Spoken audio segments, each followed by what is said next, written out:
देशभरात कृष्ण जन्मोत्सवाचा उत्साह आहे। कृष्ण जन्मानिमित्त मथुरेतील मंदिरात भाविकांनी रात्रीपासूनच गर्दी केली आहे। रात्री 12 वाजता कृष्णाच्या जन्मानंतर अभिषेक आणि आरती संपन्न झाली, तर मंदिराला विद्युत रोषणाई करण्यात आली आहे।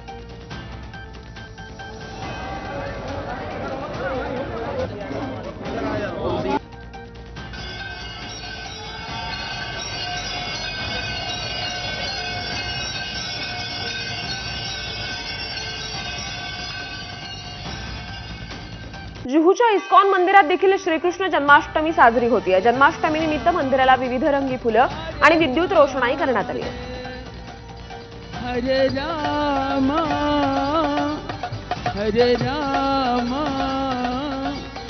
राम राम कृष्ण कृष्ण हरे हरे हरे हरे कृष्ण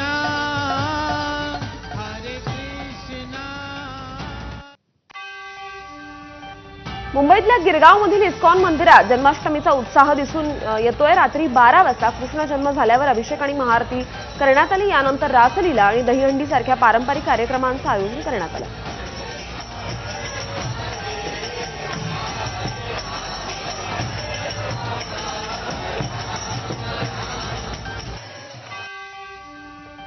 ठाणे संकल्प प्रतिष्ठानच्या वतीनं गोकुळाष्टमी साजरी करण्यात आली। श्रीकृष्णाची पूजा करत गोविंदारे गोपाळाच्या गजरात सोहळा संपन्न झाला। शिवसेनेचे माजी आमदार रवींद्र फाटक यांच्याकडून कार्यक्रमाचं आयोजन करण्यात आलं होतं। यावेळी हास्य जत्रा टीमनं दहीहंडी सोहळ्याला हजेरी लावली।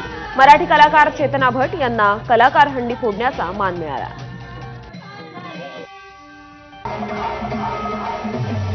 नागपुरात दहीहंडी उत्सव मोठ्या धडाक्यात साजरा होतोय। बडकस चौक मित्र परिवारातर्फे आयोजित दहीहंडीमध्ये महिला पथकांनी देखील मोठ्या प्रमाणात सहभाग घेतला।